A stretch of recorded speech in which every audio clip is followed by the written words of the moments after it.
হাত দিয়া তুমি ধরবা, তবে ধরার ক্ষেত্রেও সীমানা দেওয়া আছে, সীমানার বাইরে গিয়া হাত লাগায় না।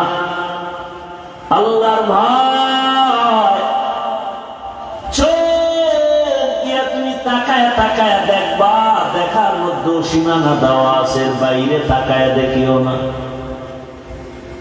আল্লাহ চোখ দিছেন, মা বাবারে তাকায় দেখো সওয়াব, দুটো চোখ দিয়ে আল্লাহর কোরআন তাকায় দেখবা সওয়াব, আল্লাহর ঘর বাইতুল্লাহ দেখবা সওয়াব, এই চোখ দিয়া কোরআন তাকায় দেখবা সওয়াব। উলামায়ে আহলে হক, যে আলেমের বয়ান শুনলে, যার কাছে বসলে আখিরাতের কথা মনে হয়, আমলের জন্য দিল তৈরি হয়, এমন আহলে হক আমাদের চেহারা দেখবার সওয়াব। কিন্তু আজ তুমি চোখ দুইটা দিয়া মা বাবাকেও ভাই মায়ার নজরে দেখো না, বাইতুল্লাহ দেখো না, কোরআন দেখো না, আলেম দেখো না। তুমি যখনই সময় পাও মোবাইলে তাকায় তাকায় কবিরা গুনাহ করে কাটাও। আর তুমি বলো শান্তি আসে না কেন? আমার সন্তানের উপরে বিপদ কেন? আমার ব্যবসার উপরে বিপদ কেন? ওরে বিপদ যেই পরিমাণ আসার প্রয়োজন ছিল, তার 1000 কোটি ভাগের 1 ভাগও আসে নাই। নবীদের উপরে এত পরিমাণ বিপদ, আল্লাহ পরীক্ষা নিছে পয়গম্বর ইব্রাহিম আলাইহিস সালাম। তার নমুনা বর্তমান সামনে কোরবানি। কোরবানি আদম নবী থেকেই শুরু হয়েছে, তবে আমরা বাস্তবে যা বেশি বেশি অনুসরণ করি ইব্রাহিম নবী। বাইতুল্লাহ হাজী সাবরা হজে গিয়া মক্কায় যত আহকামাত পালন করেন, 3 ব্যক্তির স্মৃতি স্মরণ করা হয়। ইব্রাহিম আলাইহিস সালাম, ইসমাঈল আলাইহিস সালাম, আম্মা জান হাজরা আলাইহিস সালাম। আল্লাহ রাব্বুল আলামিন জমিনটা বানাবার পরে একটা ঘর বানাইলেন বাইতুল্লাহ। আল্লাহ তাআলা বাইতুল্লাহ বানানোর পর হজের এলান করার জন্য ইব্রাহিম নবীকে আদেশ দিলেন। ক্রমান্বয়ে ইব্রাহিম নবী দাওয়াত দিয়া এইবার সন্তান ইসমাইল সহ বাইতুল্লাহ নির্মাণ করেছেন। এই বাইতুল্লাহ নির্মাণ করার পর ইব্রাহিম নবী হজের এলান করেছেন। আর পয়গম্বর ইব্রাহিমের এলানে যারা লাব্বাইক বলেছে, তারা হজ না করে কবরে যাবে না। এরে আল্লাহর গোলাম, ইব্রাহিম নবী চলে গেলেন, ইসমাঈল নবী চলে গেলেন, শেষ পর্যায়ে ঈসা নবীর আগমন। ঈসা নবী আল্লাহ তাআলা আকাশে উঠায় নিলেন। ঈসা নবী বিদায়ের পরে রহমতের নবীর মাঝখানে 500 বছর পর্যন্ত কোন নবী নাই। মানুষগুলো আল্লাহর ইবাদত বাদ দিয়ে সব মূর্তি পূজায় লিপ্ত হয়ে গেল। শুধু তাই না, বাইতুল্লাহর মধ্যে 360টা মূর্তি ঢুকায় দিল। মূর্তি পূজা শুরু হয়েছে আদম আলাইহিস সালাম জমিন থেকে বিদায় হওয়ার 600 বছর পরে। দুনিয়াতে এমন এক পর্যায় হলো, ইবলিসের ধোকায় পড়ে মানুষ মূর্তি পূজা শুরু করলো। জমিনে এমন একটা মানুষ ছিল না যে মূর্তি পূজা করে নাই। মূর্তির সামনে নিয়া খোদা খোদা বলে সম্মান করত, আর কিছু চাইতো। 600 বছর মূর্তি পূজা চলতে থাকলো। আদম নবীর বিদায় 1200 বছর পরে আল্লাহ পাক নূহ আলাইহিস সালামকে পাঠাইয়া দাওয়াতের কাজ করেছেন। মানুষের দ্বারে পয়গম্বর নূহ 950 বছর দাওয়াত দিয়া মাত্র 40 জন মানুষকে মূর্তি পূজার থেকে ফিরাইয়া দিলেন। এই মূর্তি পূজা শুরু হয়েছে আদম আলাইহিস সালামের ইন্তেকালের 600 বছর পর। ক্রমান্বয়ে কমে আবার বাড়ে। রহমতের নবী আসার আগে 500 বছরের জমিনে কোনো মুরব্বী নাই। মক্কা মানুষ বড় দামি, মুশরিক হলেও বেঈমানরাও মক্কা তারে সম্মানের নজরে দেখত। বাইতুল্লাহ এমন এক সম্মানের ঘর, মক্কার মানুষ ওই সময় এত খারাপ, ইতিহাসের মধ্যে লেখে মক্কার মতো খারাপ মানুষ দুনিয়ার কোথাও ছিল না। এত খারাপ, এরা নিজেরা নারী আর পুরুষ উলঙ্গ হয় বাইতুল্লাহ তাওয়াফ করে। কেন? বলে আমরা যে গুনাহ করি কাপড় চোপড় পরে, এই কাপড় নিয়ে বাইতুল্লাহ পবিত্র, ওখানে যাওয়া যায় না। এই জন্য কাপড় চোপড় খুলে নারী পুরুষ একসাথে বাইতুল্লাহ যায়, তাওয়াফ করে। নাপাক কাপড় নিয়ে যাবে না। এটা কেমন হইল? একজনে পাগড়ির ফজিলতের বয়ান শুনে লঙ্গি খুলে পাগড়ি মানল। এটা যেমন হয়, বাইতুল্লাহর মতো পবিত্র ঘরে নাপাক কাপড় নিয়ে যাওয়া যাবে না মনে করে সব খুলে উলঙ্গ হয়ে বাইতুল্লাহর পাশে যায়। কতটা নিকৃষ্টতম জাহেল! এবং এরা পশু জবাই করে আর রক্তগুলো বাইতুল্লাহর দেওয়ালে মাখে, মনে করে এটাই আমাদের সফলতা। আল্লাহ আয়াত নাজিল করে দিলেন, এই মক্কার মানুষ এতটা খারাপ, বিবাহ শাদীর কোনো ভালাই নাই, পশু জবাই করে রক্ত মাখে দেওয়ালে, নারী পুরুষ উলঙ্গ তাওয়াফ করে, মূর্তির পূজা করে। ব্যাগে কোথাও গেলে ব্যাগের মধ্যে একটা মূর্তি নিয়ে যায়। এত ভালোবাসা!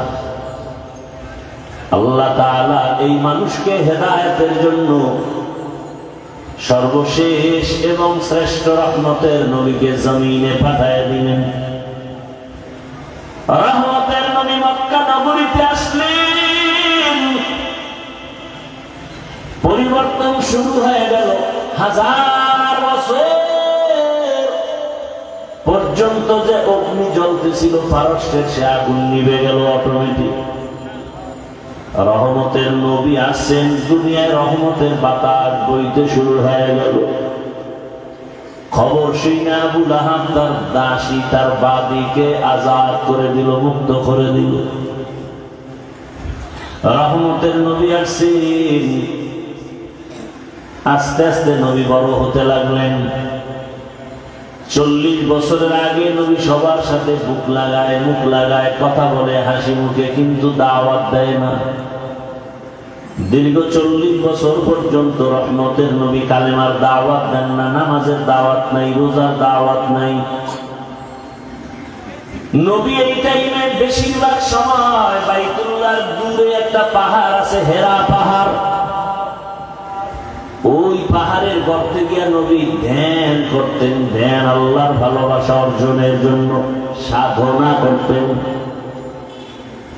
আমার কথাটা বুঝে থাকলে একটু জবাব দেন, বাইতুল্লাহর দাম বেশি নাকি হেরা পাহাড়ের দাম বেশি?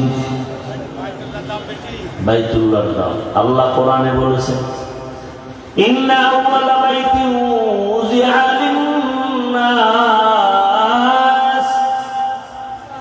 লাল্লাযী বিবাক্কাতা মুবারাকান ওয়া হুদা মুবারাকান ওয়া হুদান লিল-আলামিন।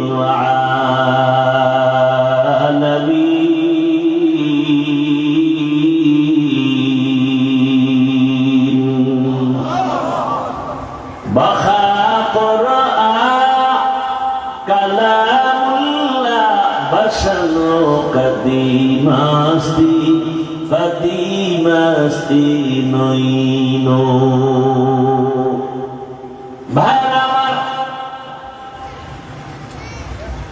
বাইতুল্লাহ এত দামি, যে বাইতুল্লাহ দিকে প্রথম কেউ নজর দিয়া দোয়া করলেই কবুল। বাইতুল্লাহ প্রথমবার দেখে যে দোয়া করবে সাথে সাথে কবুল। আমার ওস্তাদ বলছে কি দোয়া করলে তোমার জীবনটা ধন্য হবে। ও বাইতুল্লাহর মুসাফির, আল্লাহ যদি কোনদিন বাইতুল্লাহ নেয়, সফর করে বাইতুল্লাহ গিয়া যখন বাইতুল্লাহ নজর পড়ে যাবে, প্রথমে দোয়া করবা, আয় আল্লাহ আমি গুনাহগার, জীবনে যত ভালো ভালো দোয়া করছি কবুল করে নেও, সামনে যত দোয়া করব সব কবুল করে নাও। জামে দোয়া, পিছনে যত দোয়া করেছি ভালো, সামনে যত ভালো দোয়া করব তুমি বাইতুল্লাহর নজরের বরকতে কবুল করে নাও। আল্লাহর ওয়াদা, রাসূল বলেছেন বাইতুল্লাহ দেখে প্রথম দোয়া করলেই কবুল, প্রথম নজরে। শুধু কি তাই, একজনে বাইতুল্লাহ তাওয়াফ করে, আর একজনে নামাজ পড়ে, আর একজনে শুধু তাকায় তাকায় দেখে। নবীজি বলেন যে শুধু তাকায় তাকায় বাইতুল্লাহ দেখে, অনবরত তার উপরে রহমত নাজিল হইতেছে। ভাইরা আমার, এমন একটা দামি ঘর জমিনে আর কোথাও নাই। ওই বাইতুল্লাহ নিয়ে কেউ যদি ঢুকে একবার বলেন আল্লাহ, 1,00,000 বার আল্লাহ বলার সওয়াব পেয়ে যাবে। ওই বাইতুল্লাহর সীমানায় গিয়া যদি কেউ একটা সিজদা দেয়, 1,00,000 সিজদার সওয়াব পেয়ে যাবে। ওই বাইতুল্লাহর সীমানায় যদি একবার সুবহানাল্লাহ বলে, 1,00,000 বার সুবহানাল্লাহ বলার সওয়াব হবে। কেমন মায়া ওখানে লাগায় রাখছেন আমার আল্লাহ। রহমতের নবী বাইতুল্লাহ ছেড়ে যখন রাতের আধারে দুশ্মন বাধ্য করছে আর থাকতে দিবে না, আমার আল্লাহ বলে নবী আপনি হিজরত করে মদিনায় যান। নবী যখন ঘর থেকে বের হইয়া বাইতুল্লাহ সামনে গিয়া দাঁড়াইলে, বাইতুল্লাহর ডাক দিয়া কয়, বাইতুল্লাহ তোরে ছেড়ে যেতে মনে চায় না, মনে চায় না, কারণ আমার জন্মভূমি কাফের মুশরিক ওই দুশমনেরা বাইতুল্লাহর দিকে ফিরিয়া নামাজ পড়তেও দেয় না। আমার এই বাইতুল মাকদিসের দিকে ফিরিয়া নামাজ পড়তে বাধ্য করে।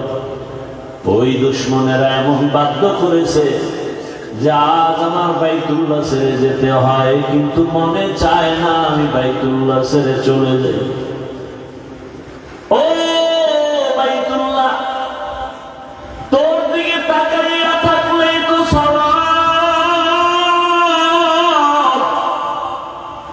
তোর পাশে সিজদা দিলে 1,00,000 সিজদার সওয়াব।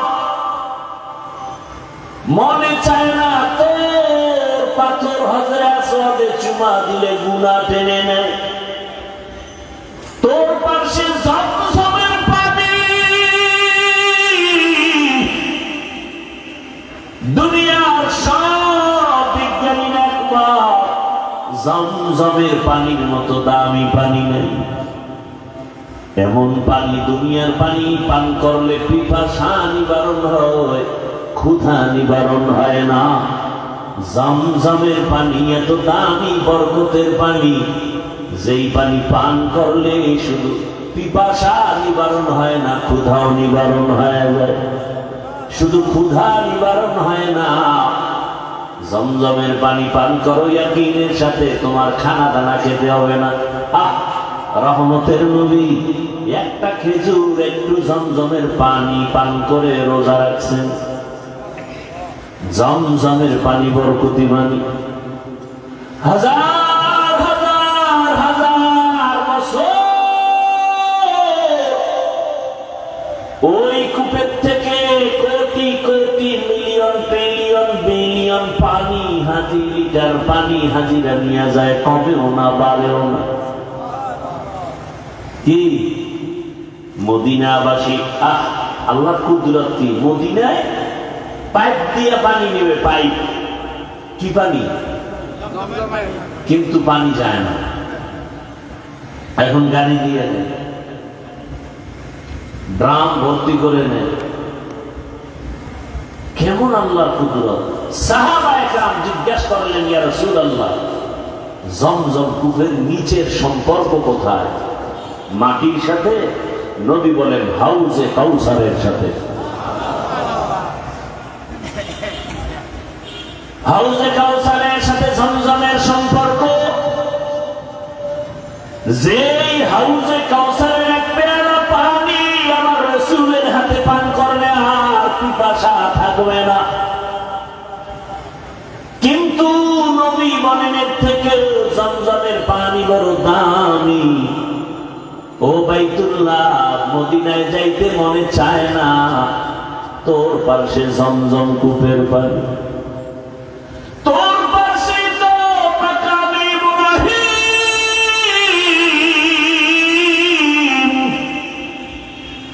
যে পাথরে আজ ইব্রাহিম নবীজির পায়ের ছাপ লাগানো আছে। সুবহানাল্লাহ। না বেশি করে মিনি কেন? ঘুমের ভিতরে মক্কা দেখবা। সুবহানাল্লাহ বলার মতো মন নাই, মুখের মধ্যে সারাদিন বিড়ি, গালি, গীবত, সেটা একই জায়গা দিয়ে সুবহানাল্লাহ আইতে তো সময় লাগে, কতগুলো রাস্তা পার হয়ে আইতে হয়। গীবতের গেট লাগানো, মিথ্যার গেট লাগানো, এটি ধাক্কাইয়া ধক্কাইয়া সুবহানাল্লাহ বাই দিতে তো অনেক সময়। আর নিজের মহাপণ্ডিত মনে করে। আল্লাহ হেদায়েত দান করুন। ওগো নবীর উম্মতেরা,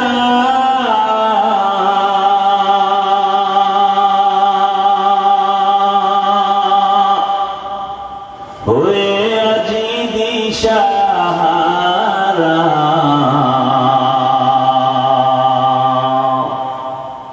কোরআন হাদিসের চলো যখন যাহা চায় মনে,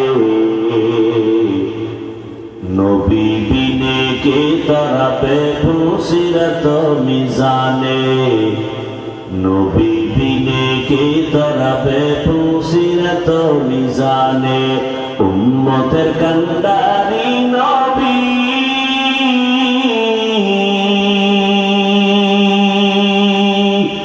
কাঁদছেন উম্মতের লাগি, এখনো কাঁদেন নবীজি শুয়ে মদিনার পানে, নবী বিনে কে তারাপে ফুসিরাত মিজানে, নবী বিনে কে তারাপে ফুসিরাত মিজানে, নবী আমার জীবন ভরে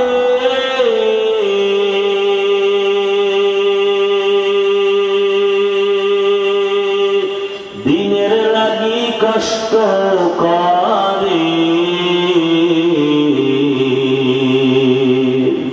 দান দান শহীদ করিলেন উহুদেরই ময়দানে,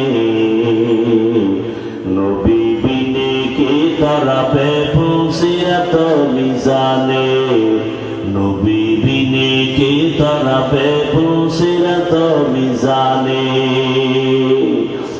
ইমামুল আউয়ালিন আল আখিরিন, বাহরে সদকা রাহমাতাল লিল আলামিন, সাইয়্যিদুল কাউনাইন খাতমুল মুরসালিন, আখির আহমদ বুলতে ফখরুল আউয়ালিন, শুধু ওজুদাস রাহমাতাল লিল আলামিন, মসজিদে উশুদ হামারা এ জমিন।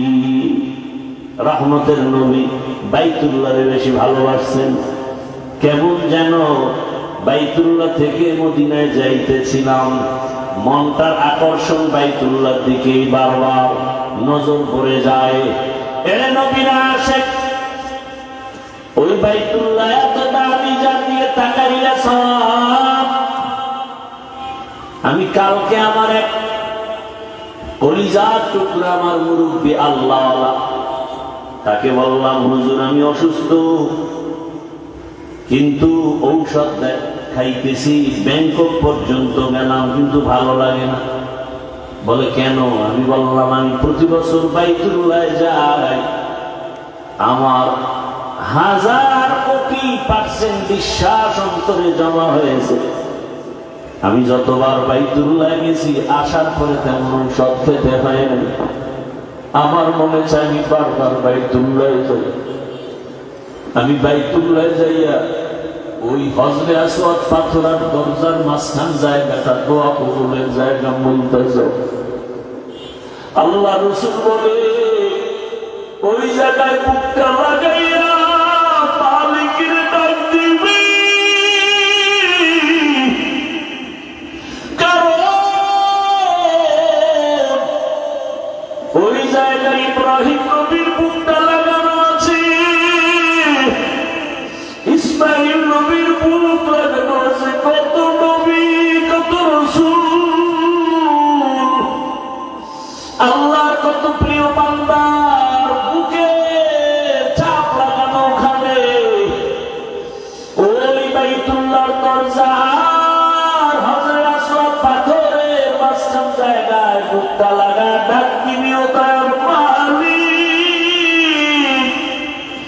আমার এমন রোগে পাইছে যার ঔষধ নাই, তুমি মুক্তি করে দাও। আমি খোদার কসম করে বলি এই 2-3 বছর আমি বাইতুল্লাহ যাই আসি, আমার ঔষধ খাওয়া লাগে না, তেমন অসুস্থ হই না, কিন্তু আমার মনে চায় আমি ব্যাংকক পর্যন্ত ঘুরেছি আর জীবনে কোথাও ডাক্তার দেখাইতে যাব না। হুজুর আপনি একটু দোয়া করে দেন, আমি যেন হাজিরা দিতে গিয়া প্রত্যেকবার আমার মাওলার ঘরে গিয়া হাজিরা দিয়া বলতে পারি লাব্বাইক আল্লাহুম্মা লাব্বাইক, লাব্বাইক লা শারীকা লাক লাব্বাইক, ইন্নাল হামদা ওয়ান নি'মাতা লাক ওয়াল মুলক লা শারীকা লাক। ও বান্দার মঞ্জিলার টাকাওয়ালা,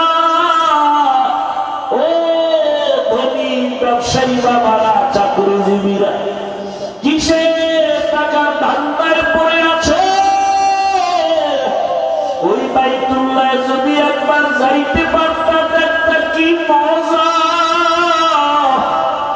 ওই বাইতুল্লাহর সাথে একটু যদি বুকটা লাগাইতে পারতা বুঝতা কেমন মজা।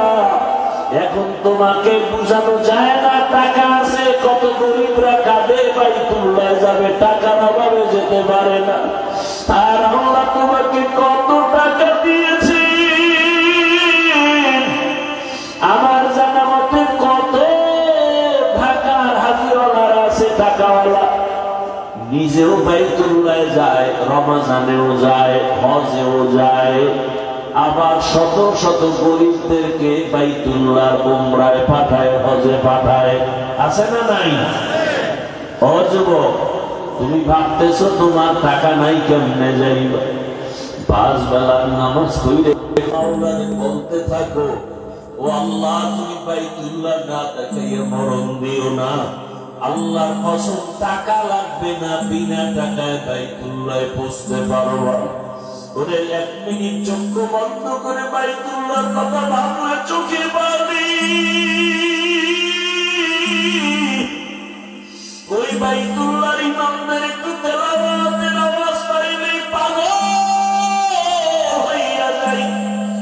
বাইতুল্লাহর ইমামদের তেলাওয়াত শুনিস, এই কপাল পোড়া মোবাইল ওয়ালারা, গান শুনিস না, ইমামের তেলাওয়াত শোন।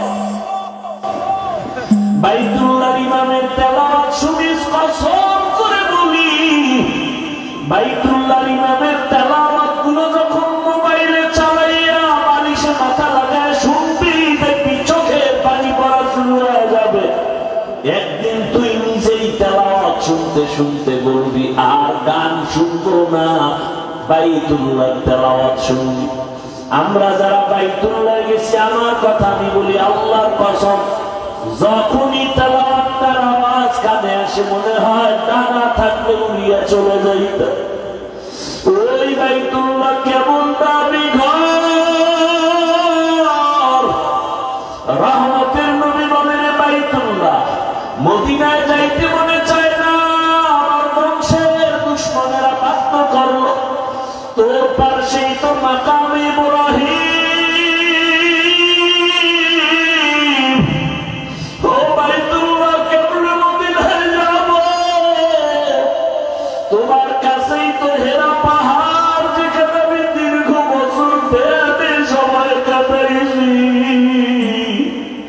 ও বাইতুল্লাহ তোমার ছেড়ে যেতে মনে চায় না, তোমার পাশেই তো ওই জাবালে আবু কুবাইস, যেই পাহাড়ে উঠিয়া ইব্রাহিম নবী হজের এলান করেছিলেন।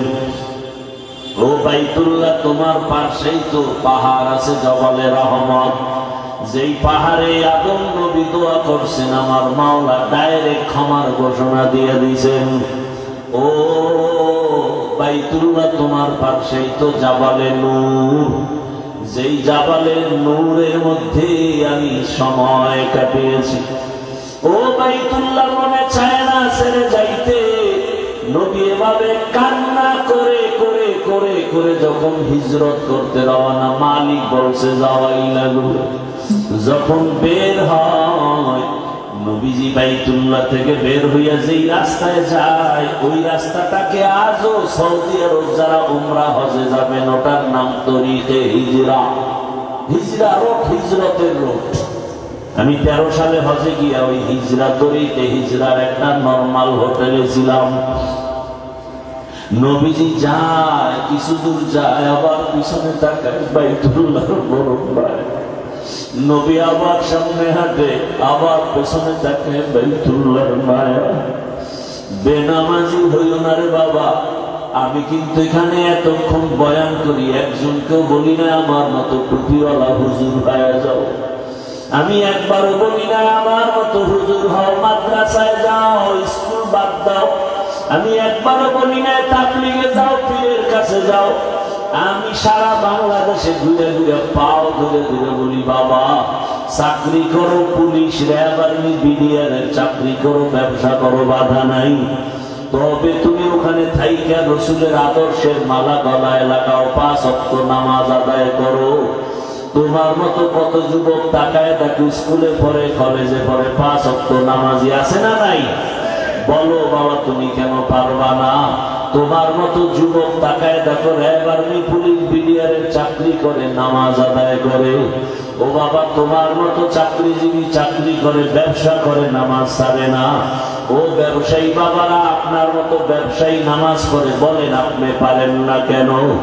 ও চাকরিজীবী বাবারা আপনার মতো কত চাকরিজীবী চাকরি করে, নামাজ পড়ে, আপনি পারেন না কেন? ও আমার কলিজার যুবক বাবারা, তোমার মতো যুবক স্কুল কলেজে পড়ে, লেখাপড়া করে, নামাজ পড়ে, তুমি পারো না কেন? ও ড্রাইভার বাবারা, তোমার মতো কত ড্রাইভার ড্রাইভারি করে, আজান হলে নামাজে দাঁড়ায়, তুমি পারো না কেন? ও পর্দার আড়ালের আম্মা জানেরা, বোনেরা, আপনার মতো কত মা, কত বোন এখনো আছে পর্দা করে, নামাজ পড়ে, স্বামীর মাল হেফাজত করে, আপনারা পারেন না কেন? আপনাদের এত সম্মান, আপনারা তো নবীদের মা, আপনারা তো সাহাবায়ে কেরামদের মায়ের মতোই মা। এই দুনিয়ায় নবী হতে পারেন নাই, মায়েরা তবে নবীদের মা হয়েছেন। এই দুনিয়ায় সাহাবী সাহাবিয়ার মতো নারী আপনারা। খাদিজা রাদিয়াল্লাহু আনহার মতো নারী, ফাতেমা রাদিয়াল্লাহু আনহার মতো নারী, আয়েশা রাদিয়াল্লাহু আনহার মতো নারী। ও পর্দার আড়ালের আম্মা জানেরা, আপনার ছেলেটাকে আপনি ডাক্তার বানাবেন, প্রফেসর বানাবেন, ইঞ্জিনিয়ার বানাবেন, বাধা নাই। তবে আমার দাবি একটাই, ডাক্তার জাকির নায়েকের এত সুনাম কেন? টাকার কারণে, ক্ষমতার কারণে নয়, নবীজির আদর্শের কারণে। আপনার সন্তান ডাক্তার হবে, নেককার, নামাজি, পর্দাওয়ালা। আপনার সন্তান ডাক্তারিও করবে, নামাজ পড়বে, কোরআন তেলাওয়াত করে মা বাবার জন্য দোয়া করবে। ও যুবক বাবা, তুমি ডাক্তার হও, প্রফেসর হও, ইঞ্জিনিয়ার হও, বাধা নাই। তবে মা বাবার দোয়া নিয়া, শিক্ষকের দোয়া নিয়া, উলামায়ে কেরামের দোয়া নিয়া, নবীজির আদর্শ মেনে চলবা, জীবনটা ধন্য হয়ে যাবে। ওই বাইতুল্লাহ দিকে আগাইতে থাকো। আজকে তো তুমি চোখ বন্ধ অন্ধের মতো সেজদা দাও, বাইতুল্লাহ সামনে নাই। যেদিন বাইতুল্লাহর সামনে গিয়ে একটা সেজদা দিবা, মনে হয় যেন তোমার জীবনের শ্রেষ্ঠ সেজদা হবে। আজকে তুমি নামাজে দাঁড়াও, বাইতুল্লাহর সামনে দেখো না। আল্লাহ যদি কবুল করেন, বাইতুল্লাহর সামনে নিয়ে যেদিন নামাজে দাঁড়াইবা, দেখবা আজকে নামাজে দাঁড়াইলে মন বসে না, সেদিন চোখ থেকে পানি পড়া শুরু হয়ে যাবে। এত কান্না, এত কান্না। ওই বাইতুল্লাহ বড় দামি। আল্লাহ পাক রব্বুল আলামিন ওই নবীকে বিজয়ের বেশে আবার বাইতুল্লাহে ফিরায় দিলেন। ওই বাইতুল্লাহ বড় দামি ঘর। ওই বাইতুল্লাহ জিয়ারতের জন্য হাজিরা দৌড়াচ্ছে। কিছুদিন পরেই যখন শুরু হয়ে যাবে, হাজী সাহেবরা হজ করতে যাবে, আরাফার ময়দানে যাবে। আরে 24টা ঘন্টাই কান্না করে লাব্বাইকের আওয়াজ দেয়। নবী বলেন, যারা তোমরা হজে যাইতে এখনো পারো নাই, ওই হাজীদের নমুনা নিজের মধ্যে ঢুকাও। আল্লাহ চায় হাজী সাহেবরা যখন হজের মাস শুরু হয়ে যাবে 1 তারিখ, ওই হাজী সাহেবরা নখ কাটবে না, চুল কাটবে না। আল্লাহর আইন হয়ে গেছে। ও কোরবানি করনেওয়ালারা, তুমি যদিও হজ করতে পারো নাই, হাজীদের নমুনায় তুমিও চুল কাটিও না, নখ কাটিও না। কোরবানির আগে আমার আল্লাহ তোমাকে দেখে একটু মহব্বত করবে, মহব্বতের নজরে তাকাবেন। ওরে আল্লাহর বান্দারা, এই কোরবানি তো পশু কোরবানি না, আসল কোরবানি তোমার জীবনের ভালোবাসার কোরবানি। আমার আল্লাহ চায় তোমার আমার দিলের কোরবানি। আজকে দেখা যায় মানুষ 20,000 টাকা 30,000 টাকা দিয়ে গরুতে ভাগ হয়, 500 টাকা লাগলেও দেয়, কিন্তু 100 টাকার লোভে চামড়াটা কওমি মাদ্রাসায় দিতে চায় না। আছে না নাই? বলে গেলাম চ্যালেঞ্জ দিয়ে, পৃথিবীতে যত সেবা সংস্থা আছে, শ্রেষ্ঠ কল্যাণমূলক, জনকল্যাণমূলক সেবা সংস্থার নাম কওমি মাদ্রাসা। অনুরোধ করে বলবো, ওই কওমি মাদ্রাসায় যদি আপনার যাকাতে অংশ দেন, আপনি যদি কোরবানির চামড়া দেন, ফিরিয়ে দিবেন, ডবল সওয়াব, ডবল সওয়াব, ডবল সওয়াব। আরে বিরোধিতা যারা করবে, ওদের অন্তর নষ্ট, ওদের আকল নষ্ট, ওদের ঈমান আমল নষ্ট। ফিরিয়ে দিবেন। 20,000 30,000 টাকা দিয়ে ভাগ হতে পারেন কোরবানির অংশে। 200-100 টাকা ছেড়ে চামড়াটা আল্লাহর রাস্তে দিবেন। এখন তো সিন্ডিকেট চলতেছে চামড়ার জগৎ নিয়ে। অনেক মাদ্রাসাওয়ালারা কালেকশন করবে না বলেছেন, কিন্তু অনুরোধ করে বলছি, আল্লাহর ওয়াস্তে ফি সাবিলিল্লাহ কওমি মাদ্রাসার এতিম ফান্ডে আপনারা এটা দিবেন। গরিব এতিম অসহায় যারা আছেন, এদের পেছনে এটা খরচ করা হবে। এটা দিলে ডবল সওয়াব। 1 সওয়াব গরিব এতিমের হক আদায় করা হবে, আর 1 সওয়াব হলো ইলমে দ্বীন ওরা শিখে, কোরআন হাদিস শিখে, এই ইলমের সহযোগিতা করা হবে। কয় সওয়াব? কি ডিস্টার্ব কেন বাবা? ডবল সওয়াব। আর এর বিরোধিতা যারা করবে, এদের অন্তর খারাপ। আল্লাহ হেদায়েত দান করুন। লা ইয়ানালুল্লাহু লুহুমুহা ওয়ালা দিমাউহা ওয়ালাকিন ইয়ানালুহু তাকওয়া মিনকুম।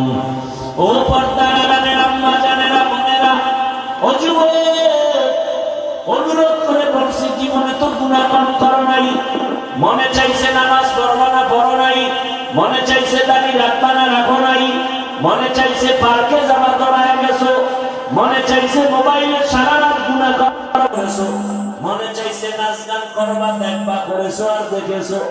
এখনো কি তোমার অন্তরের আশা পূরণ হয় না? তওবা কি করবা না? মরণের ভয় কি নাই রে যুবক? আজকে তুমি এখানে বসে আছো, কালকে 10টার সময় হতে পারো তুমি লাশ। এই যে রমজানের রোজা গেল, ঈদ গেল, কত মানুষ মরে গেল, বাসটা পানির মধ্যে চলে গেল। একটা বাচ্চা সাঁতার খাইতে এসে বলে আমার আম্মু পানিতে আটকা আছে, তাড়াতাড়ি আমার আম্মুকে বাসের থেকে নিয়ে এসে বাঁচাও। আবার এক মহিলা সাঁতার খাইতে এসে বলে আমার বাচ্চা বাসের মধ্যে আটকানো, আমার বাচ্চাটাকে বাঁচাও। এইভাবে চোখের দিন দিন দিন দিন বিদায়, এমন কোন দিন নাই লাশ নাই। কয়দিন আর বাঁচবা? কই চাকরিজীবী, কই বাড়িওয়ালা? বাড়ি পড়ে আছে, বাড়িওয়ালা নাই। চাকরির জায়গা ঠিকই চাকরি চলতেছে, কিন্তু আগের লোকটা নাই। এইভাবে একদিন বিদায় হতে হবে। আগামীকাল যদি আল্লাহ ডাক দিয়ে আজরাইলের পাঠায় দেয়, ঘুমের ভেতরে ওর জানটা নিয়ে যা। সকাল 10টা 11টায় আম্মু জানাইছে যখন ডাকবে, দেখবে ঘরের মধ্যে বাচ্চার সন্তানের জবানে কোনো আওয়াজ নাই। প্রতিদিন 2 ডাক দিলে সারা দেয়, আজকে এত ডাকি সারা দেয় না কেন? দরজা খুলে মা সন্তানের হাত, বডির মধ্যে হাতটা টাচ করে দেখে পুরো শক্ত, বরফের মতো ঠান্ডা।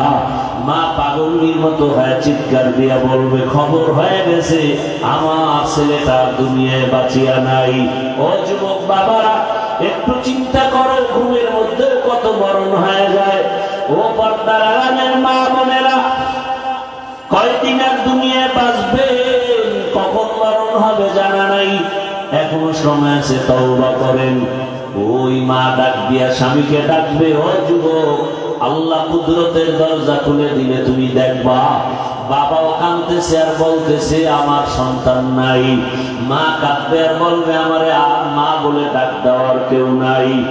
অনেকে মা বাবা গ্রামে ছাড়িয়া পার্বত্য অঞ্চলে আইসা থাকে, মায়ের খবর পর্যন্ত নিতে পারে না। এই কোরবানিতে জানো না, মা তোমার রেখে গোশত খায় না। মা তাকায় থাকে সন্তান কখন আসবে, ওর মুখে আগে দিয়া তারপরে আমি খাবো। একটা সন্তানের প্রতি মা বাবার এত মায়া, যেগুলো বুঝাবার কোনো ভাষা নাই রে বাবা। তুমি যেদিন মা বাবা হবা সেদিন তোমার বুঝে আসবে। ও বোনেরা, মায়েরা, পর্দার আড়ালের আমার যুবক বাবারা, বৃদ্ধ বাবাজিরা, ওই বাবায় টেলিফোন করা শুরু করবে, ইমাম সাহেব আমার ছেলেটা মরে গেছে, আপনি জানা দিয়া কোথাও যাবেন না। তুমি দেখতে থাকবা, এক দলকে পাঠাবে বাজারে যাও কাপড় কেনার জন্য, আর এক দলকে বলবে কবর খনন করার জন্য বাগানে দৌড়াও, আর এক দলকে বলবে ঘরের পেছনে গরম পানি মশারিটা নাও।